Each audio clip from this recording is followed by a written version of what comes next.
We've all seen Shark Tank. We've all watched those guys pitch their product. And have you ever wondered, like, how do they do that? How do they make it so clean, so efficient?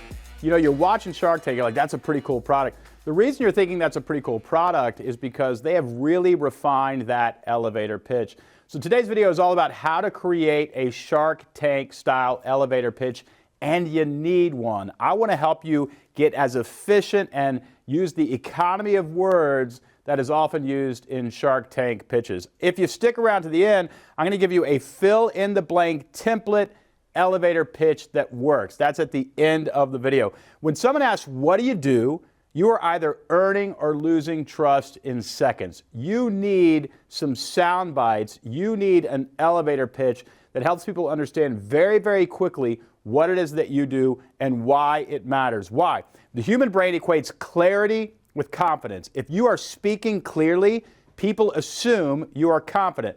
That's called cognitive fluency effect, and there's a study that's been done on it. The easier something is to understand, the more valuable and trustworthy it feels. The problem is, if you're rambling about what you do, if you're fumbling over your words, if you can't quite explain it, people assume that you are not a confident leader and that your product doesn't work. So you and everybody on your team needs to fix this. Let's look at some of the main discoveries. The easier something is for the brain to understand, the more true, more liked, and more credible it feels. This is known as the fluency effect. The key findings in the study were the brain rewards clarity with feelings of pleasure and trust. When you communicate clearly, the brain of the person that you're talking to experiences pleasure and associates that pleasure with you and your product. And the opposite is true if you are rambling or fumbling your words. People rate statements as more believable when they are written in simple fonts or phrased clearly. When information is easy to process, the brain assumes it must be of high quality. These are things, now I realize that some of you are saying, but Don, that's not true. Doesn't matter. This is how the brain works. So if you have a really great idea, a really great product, or if you want people to follow you and you respect your leadership, and you're getting up explaining the complicated nuance of a situation, you are losing that audience, even if you are telling the truth. Now, I want you to understand something. I say this all the time. A great messaging campaign is not about telling the truth. It is about slowly rolling out the truth. In other words, all of the truth cannot be vomited on your audience at once. You need to slowly roll out idea number one, idea number two, idea number three, often in different formats. You give a keynote presentation, that might be idea number one. Go to my website. Again, idea number one is repeated, then there's a lead generator, a white paper, in which you can roll out the rest of the information. Most leaders make the mistake of rolling out the entire white paper at once, and they lose their audience. Not only that, the brain of the person that they're talking to, you're actually making them feel stupid. Now, I know you don't intend to make them feel stupid. Whenever you try to sound smart, you're often making the audience feel stupid, which is a turnoff. So this is why this matters for elevator pitches. If your pitch is clear, concise, easy to mentally follow, then people unconsciously believe your product is better. This lines up perfectly with this message. If you cannot clearly explain your offer, people assume the offer is not good. All right.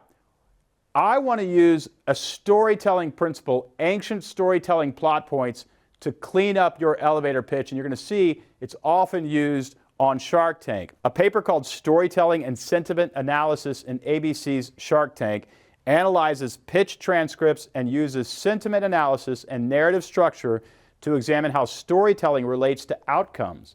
It finds that story-driven pitches and positive emotional tone tend to correlate with better results. What you want to do in your pitch is invite customers into a story. This is different than telling your story. There's a place to tell your story. This is not the place. The elevator pitch is not the place to tell your story. It's the place to invite customers into a story. Most successful pitches follow this or a similar structure. You ready? They start with the problem. There's a problem in the marketplace. The solution is the product. We have solved that problem with this product. Let me demonstrate how this product solves the problem, and then how it makes money, because they're selling a business here. Then they give you the authority, why they have authority in order to gain traction in the marketplace. And then finally they ask for what they want. Let's take a look at a step-by-step formula on how to create an elevator pitch that works. Start with the problem. You always start with people are struggling with, a lot of people are frustrated by, tens of thousands of people or tens of millions of people are dealing with this problem. Then here's why we care about the problem. You want to get to the empathy. Here's why I personally care. This was my family story. Whatever it is, this is why we care about this problem. Authority, this is why we're competent to solve the problem. Our research suggests, or we've put millions of dollars in, or whatever it is. Why are you the authority to solve this problem? Now the product, and this is where we get to the product. Notice we're 4 steps into the pitch. That's why we created X, and you hold it up, right? And then you actually talk about the consequence of not using the product, and then the end result, the happy ever after life that a customer gets to live if they actually use the product. And then and only then do you ask for the money, or in Shark Tank, you ask people to invest in the company. Let's look at these one by one. The problem. Why do we want to talk about the problem? The brain pays more attention to the problem than features. Why did we do that? Because the brain is wired to survive, therefore it's wired to pay more attention to threats or negative messaging than positive messaging. Positive messaging does not help me survive. Knowing what the threat is helps me survive. So if I have a positive message and a negative message, everybody's going to pay more attention to the negative message, and they're going to prioritize understanding that message. That is why you start with the problem. When you open with the problem, you hook the survival part of the brain and instantly create relevance. Neuroscientist Antonio Damasio found humans make decisions based on emotional relevance first, logic second. Problems create emotional relevance. All right, empathy is the next thing we want to talk about. Why do we actually care? The reason is humans are wired to trust people who get them. This activates the brain's social bonding circuitry, and there's been science on this as well. Empathy lowers psychological resistance and creates a connection. Your soundbite should be this: I get it. I struggled with this too, or my uncle struggled with, or we meet clients all the time who struggle with, or our clients tell us they feel blank and blank before they meet us. Empathy is very important. Now, empathy cannot be good on its own. You have to be empathetic and competent to solve. This is where you position yourself as the authority in the conversation. Why is this important? It's because of the expert halo effect. A UCLA study shows people trust those who demonstrate competency early in a conversation. Why should I trust you? Share why you care and why you are qualified. Your soundbite is this: that's exactly why we created blank and why I've spent the last X years helping people with blank. That's all you need in your elevator pitch in order to demonstrate that you are the authority. Part 4, answer. This is where you position the product as the solution. Why is it important? The brain is constantly simplifying complexity. The brain is constantly simplifying complexity, and when you simplify it for somebody, they are drawn to that message because they don't have to do the work. Clear solutions reduce cognitive load.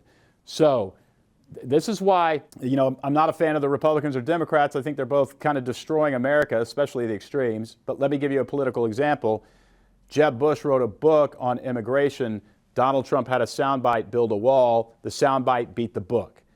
You get what I'm saying? Is that fair? Is that right? Is that good? Absolutely not. Is it a fact? Yes, it is a fact. And so we want to get people who have really good solutions to also reduce those solutions to sound bites so that they can get buy-in and we can make some progress.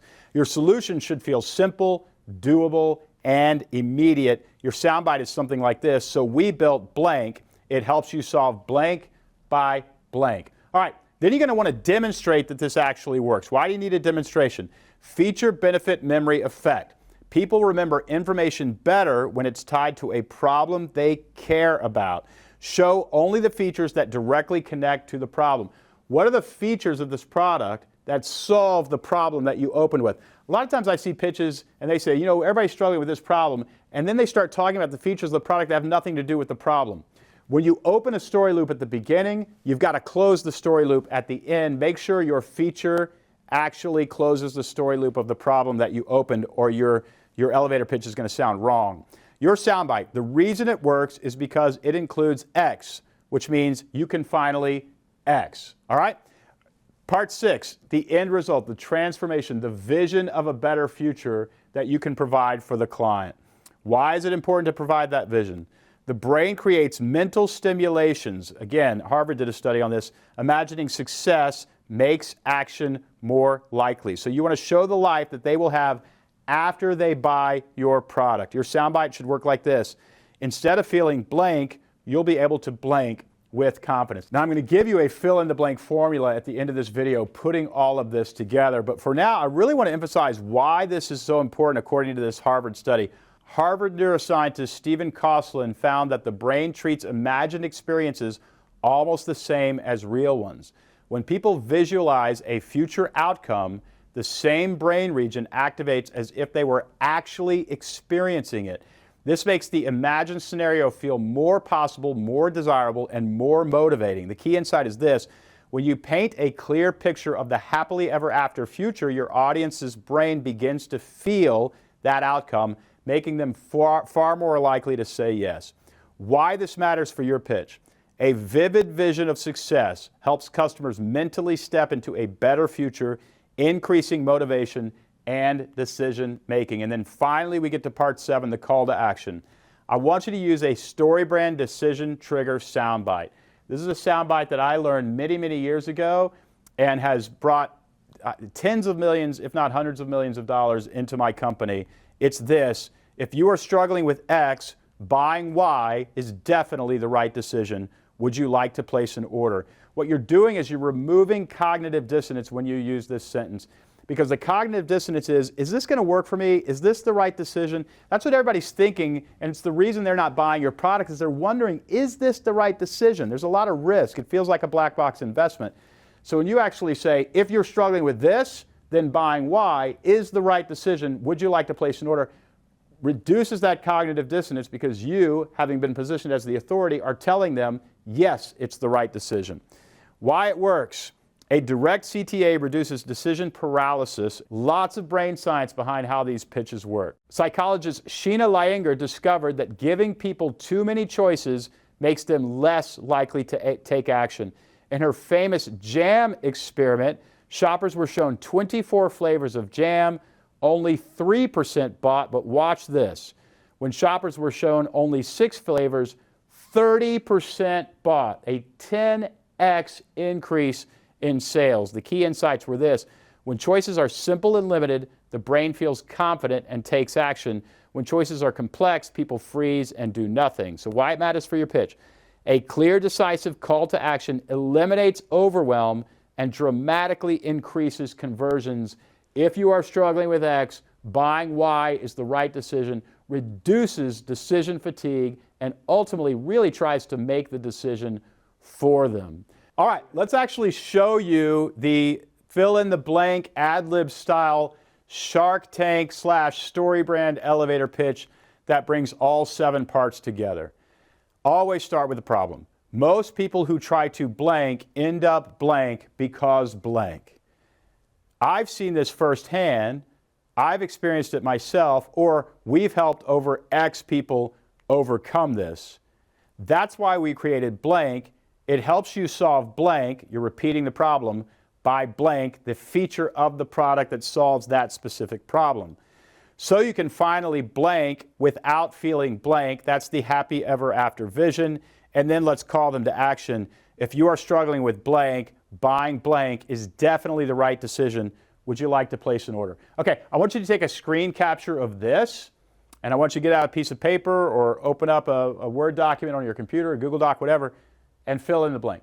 Or you can take this, cut it, put it into AI, talk to AI about your product, and have it give you 5 or 6 versions of this actual elevator pitch, and you're going to be off to the races. Clarity is going to win. Listen, I want you to share this video with your entire team. If you do that, you can turn your entire team into a sales force that clearly communicates your brand and actively sells your product. Let me give you a tip. Go down to the bank if you own a business. Get $105 bills. Just get $105 bills. It's going to cost you $500. Actually fill out that elevator pitch. Put it all over the office. Put it on the wall of the office, whatever you need to do. And just say, hey, if I go up to you and I say, what's our elevator pitch? And you can recite it, I'm going to give you $5. If you can recite it the next day, I'm going to give you $5 more. Walk around the office, just start giving away $5 bills to anybody who can recite or summarize that elevator pitch. What you're going to get when you do that, first of all, $5 isn't that motivating, but the boss saying please do something, don't make it mandatory, that's no fun, but reward people who understand the elevator pitch and can give it. What that means is that entire team, that entire force becomes a sales force. They're at a baseball game drinking a beer and somebody says, what do you guys do over there? And they are literally going to say the elevator pitch because you rewarded them for memorizing it. That is how you start spreading word about what you do. Now, it really gets good when you and your team can give your elevator pitch so quickly and so clearly that customers basically can repeat it back to you and understand the value of your product. My friends, that is free publicity, that is free marketing, that is free advertising. That's what you want to do. All right, if you want to hear me give an example of a StoryBrand soundbite strategy every single week, I release a video that is not on YouTube, it's not anywhere else on the internet, it's only to people who subscribe at weeklysoundbite.com. I go through successful campaigns throughout history, I go through military campaigns, political campaigns, business product launch campaigns, all sorts of campaigns. Some of those campaigns I created on behalf of clients. Some of those campaigns are just famous throughout history. They only go to people who sign up at weeklysoundbite.com. My goal with those videos is to transform you into a soundbite specialist. I want you to be able to think and speak in soundbites so that people know why they should follow you, they remember your words, they respect you as a leader, and ultimately they adopt your ideas or buy your products. It takes a little while to get there, but all you've got to do is watch that 10 or 15-minute video once a week, and I'll get you there automatically. So go to weeklysoundbite.com and sign up. We've got over 100 people signing up for that every single day. Don't get left behind. Go to weeklysoundbite.com. I'll see you there soon.